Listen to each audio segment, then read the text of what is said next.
Hi everyone, welcome to my another video.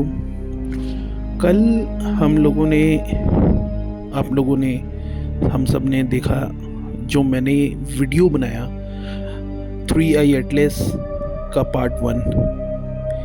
क्या है ये 3i एटलस, ये क्यों आ रहा है, क्या क्या पॉसिबिलिटीज़ हो सकती हैं इसके आने के लिए, मतलब क्यों हो रहा है ऐसा, क्या क्या पॉसिबिलिटीज़ हो सकती हैं, इन सब पे मैंने कुछ डिटेल में बातें करी थी। तो ये टॉपिक इतना बड़ा है कि हम लोगों को कम से कम मुझे 2 दिन चाहिए थे, इसलिए मैंने एक पार्ट और बनाने का डिसीजन लिया था कि मैं इसका पार्ट 2 भी डालूँगा।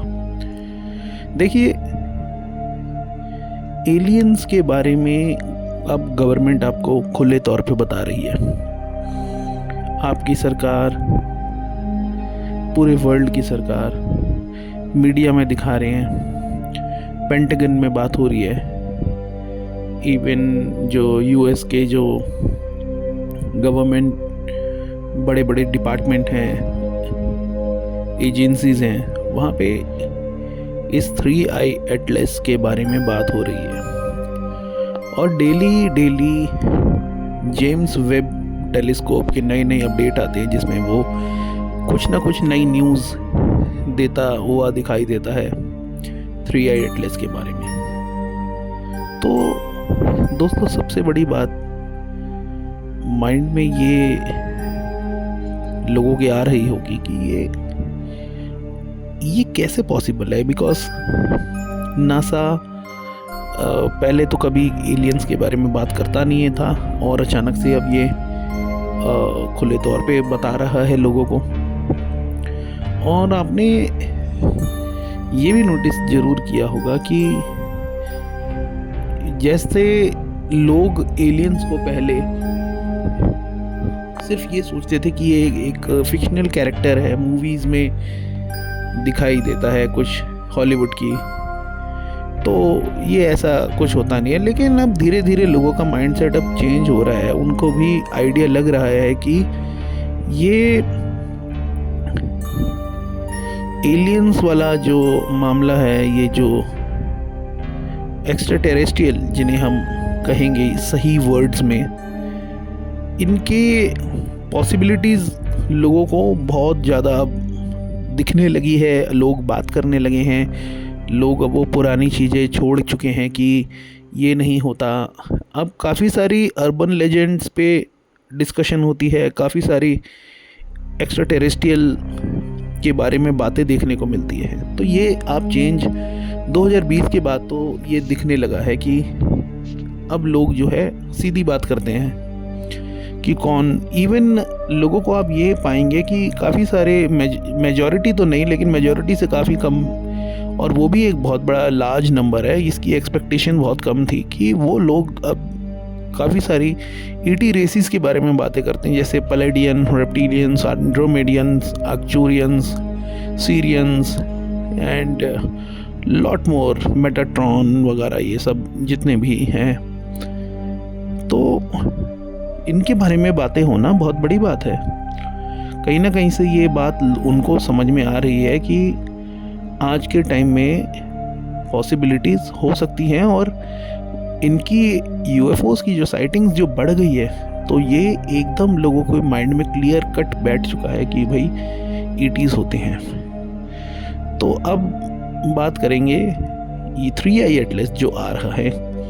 देखिए, इसकी सबसे बड़ी जो पॉसिबिलिटी है वो ये है कि लोगों के अंदर जो शिफ्ट देखा जा रहा है, सबने अपनी अपनी साइड्स चुन ली हैं, और काफ़ी सारी कुछ बुक्स ऐसी हैं जिनमें मेंशन है कि एक टाइम ऐसा आएगा जब ईटी रेसेस अपने अपने मदर क्राफ्ट्स लेकर आएंगे, और जो उनके जैसे माइंडसेट का होगा वो उनको अपने वर्ल्ड में ले जाएंगे।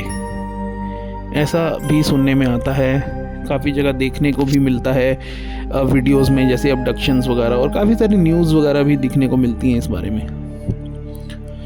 तो ये नेगेटिव क्राफ्ट है या पॉजिटिव क्राफ्ट है, इसके बारे में बिल्कुल आप सोचना छोड़ दीजिए। आप वननेस में रहिए, जैसा कि मैंने कल भी आपको बताया था कि वननेस में रहिए, क्योंकि आप वननेस वाले बीइंग्स को अट्रैक्ट करेंगे। अगर आप वननेस में रहेंगे तो वननेस वाले बीइंग्स आपसे अट्रैक्ट होंगे और वो आएंगे। अगर आप वननेस में नहीं रहेंगे और फियर में रहेंगे तो फियर देने वाले जो बीइंग्स होंगे वो आपसे अट्रैक्ट होंगे और वो आएंगे आपके लिए। देखो, ये जो टाइम चल रहा है ना 2020 से 2030 तक का जो टाइम है, ये एक बहुत बड़ा फ्लक्चुएशन होने वाला है इस प्लेनेट पे। एक बहुत बड़ा शिफ्ट देखने को मिलेगा और एक चेंज दिखने को मिलेगा, बड़े लेवल का चेंज, मतलब जिसको आप नज़रअंदाज नहीं कर सकते। ये बिल्कुल पॉसिबल है कि कुछ एलियन एंटिटीज़ अब खुले तौर पे आपके साथ इसी वर्ल्ड में रहने स्टार्ट कर दें। काफ़ी लोगों का तो ये भी कहना है कि इसी प्लेनेट पे अब एक और डायमेंशन मर्ज हो गई है और उस डायमेंशन के मर्ज हो जाने की वजह से ईटीज़ का भी अब यहाँ पे आना बढ़ गया है, क्योंकि कुछ लोगों के अंदर स्पेशली बहुत कम लोग हैं जो ये जो ईटीज़ हैं इनके स्टार सीड्स हैं। तो स्टार सीड्स क्या होता है कि ये ईटीज़ जो होते हैं ये कभी प्लान करते हैं या कभी कुछ इनको लर्निंग चाहिए होती है तो ये अर्थ पे आते हैं, कभी कुछ मिशन के लिए आते हैं, कभी कुछ लर्निंग के लिए, कभी कभी टीचिंग देने के लिए। उनके अलग अलग मोटिव रहते हैं, वो इस प्लेनेट पे आते हैं क्योंकि ये एक स्कूल है तो यहाँ पे आके ये सीखते हैं। तो उनमें से भी काफ़ी सारे लोग ऐसे हैं जो स्टार सीड है, उनको स्टार सीड कहा जाता है। जो ईटीज़ यहाँ पर ह्यूमन फॉर्म में आ चुके हैं उनको स्टार सीड कहा जाता है बर्थ लेके। अब हम उसमें पता नहीं कर सकते इतनी ईजिली कि हम स्टार सीड हैं भी या नहीं हैं। वो हम मेडिटेशन अगर करते हैं तो उसमें ये टेलीपैथिकली कनेक्ट होकर आपको अपने आप बता देते हैं कि आप हो। और जो होता है स्टार सीड उसको ऑलरेडी पता होता है अपने बारे में कि हाँ वो इस प्लेनेट पे तो एटलीस्ट मतलब इससे रेजोनेट नहीं करता, इस प्लेनेट से, इस प्लेनेट को ये ठीक नहीं मानता या उसको अपने अनसूटेबल मानता है, क्योंकि यहाँ उसको हमेशा फंसा फंसा सा लगता है कि यहाँ मैं नहीं हो सकता, यहाँ ज़रूर मैं गलती से आ गया यहाँ पे, ऐसा ज़रूर विचार आने लगता है उनके माइंड में।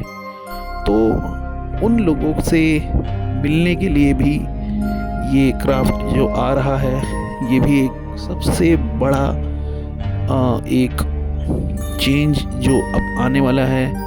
और ये क्राफ्ट और ये ईटीज़ जो आ रहे हैं ये हो सकता है स्टार सीड से मिलें और स्टार सीड्स को उनके रियल फॉर्म में लाने में हेल्प करें। तो बहुत सारी ऐसी चीज़ें देखने को मिलेंगी अब ह्यूमंस को कि इस ह्यूमन सिविलाइजेशन को, इस ह्यूमन रेस को, कि जो उन्होंने कभी इमेजिन नहीं करी होंगी और ना उन्होंने कभी सोची होगी। सिर्फ हॉलीवुड मूवीज़ और इन सब में देखा इन्होंने, और वो चीज़ें अब सच हो रही हैं। और सच होने का सबसे बड़ा कारण ये है big shift and the transition phase से जो ये धरती निकल रही है। वो अब जो ट्रांजिशन होने वाला है वो वननेस वाले लोग जो वननेस को फॉलो करते हैं और वो लोग जो डिस्टॉर्शन और विभाजन और बहुत सारे डिस्क्रिमिनेशन और डिफरेंसेस में ज़िंदगी अपनी निकालते हैं, तो सबको अलग अलग अब किया जाएगा। सबके अपने अपने अलग अलग वर्ल्ड दिए जाएंगे और ये जो प्रोसेस है ये काफ़ी लंबा भी हो सकता है। और इसमें जो क्रिएटर है, जो प्राइम क्रिएटर है, वो डिवाइन जो है वो पूरी तरह से लगा हुआ है। ऐसा कई प्रोफेसीज, कई पुराने रिलीजियस बुक्स जो रहते हैं उनमें प्रोफेसीज ऐसे दिखने को मिल रही है और काफ़ी जगह सच भी हो रही है। ये बहुत कॉमन हो गया अभी। इवन कुछ ऐसे लोग भी हैं जो साइकिक एबिलिटीज़ और साइकिक पावर्स रखते हैं और प्रेडिक्शंस कर रहे हैं कि ये अब कुछ ऐसा आने वाला है, अब कुछ वैसा आने वाला कोई क्राफ्ट ज़रूर आएगा, कुछ एलियंस आ जाएंगे इस धरती पे, जैसे कि बाबा वेंगा है एक, आपने न ज़रूर उनका नाम सुना होगा। उन्होंने भी काफ़ी बार ये बात बोली है कि कुछ एलियंस आके रहना शुरू करेंगे धरती पर और एक बहुत बड़ा क्राफ्ट आएगा। ये क्राफ्ट ऐसा ना हो कि नोआ की नाव थी उस तरह का कुछ इवेंट ना हो। ये भी एक संभावना लगाई जा रही है कि इस तरह का कुछ इवेंट तो नहीं जिसमें नोआ एक नाव को बिल्ड करता है और धरती के सारे क्रीचर्स उसकी नाव में जा के बैठ जाते हैं, क्योंकि धरती पे एक बहुत बड़ा फ्लड आने वाला होता है। इसलिए नोआ को डिवाइन ने बताया होता है कि आप ये ऐसा ऐसा नाव बना लें। तो कुछ लोगों का ये भी कहना है कि ये ऐसा हो सकता है, बट ये चीज़ जो भी होगा वो आपको अब देख के ही पता लगेगा, क्योंकि बहुत सारी सिचुएशंस हो सकती हैं। लेकिन जो आपको रेजोनेट जिससे करना चाहिए वो ये है कि आप वननेस में रहें, कुछ एक्सपेक्टेशन ज़्यादा मत रखें और ये सोचें कि आप वननेस में रहेंगे तो आपसे वननेस वाले बीइंग्स ही आके मिलेंगे। अगर इस 3i एटलस में नेगेटिव एंटिटीज़ हैं तो वो उन्हीं को प्रॉब्लम करेंगी जो फियर में है ऑलरेडी, जो ये सोचेंगे कि इसमें कुछ नेगेटिविटी है। जो वननेस वाला होगा वो ना ये सोचेगा कि मुझे इस 3i एटलस से कुछ पावर्स मिल जाए या कुछ मिल जाए, ये मिल जाए वो मिल जाए, वो ये सब नहीं सोचेगा। वो ये सोचेगा कि मैं और वो जो आ रहे हैं हम सब एक हैं, हम दोनों एक हैं और हम वननेस के भाव में जीते हैं और एक दूसरे की बातों से रेजोनेट भी कर रहे हैं। और ये सारी चीज़ें जो इंटेलिजेंस लेवल पे बात होगी, ये एक कनेक्शन होता है और होगा भी। ये भी बहुत मायने रखता है कि क्या उनके कुंडलिनी एक्टिवेशन हो रखी है, क्या उनकी कुंडलिनी है, क्या उनमें कुछ एनर्जी है या क्या है। ये सब भी बहुत मायने रखता है। और सबसे बड़ी बात तो ये कि ह्यूमंस को अब जो अब शिफ्ट आ रहा है उसके लिए बहुत जल्दी तैयार हो जाना चाहिए और किसी भी तरह के डिफरेंसेस वगैरह, इवन बिलीफ सिस्टम्स को ख़त्म करना चाहिए अपने अंदर के, और मेडिटेशन में लगना चाहिए। बहुत ज़रूरी हो गया अभी इस समय। आप टेलीपैथिक मैसेजेस जो डिवाइन के मिल रहे हैं वो इतने ज़बरदस्त लेवल पे मिल रहे हैं और आपको लेना चाहिए वो बेनिफिट। तो आई होप आपको ये वीडियो मेरा पसंद आया होगा पार्ट 2 का। मैंने कोशिश काफ़ी करी कि आप लोगों को इस बड़े टॉपिक पे समझा पाऊँ, बट ये न्यूज़ है। Thank you, subscribe, like, have a nice day.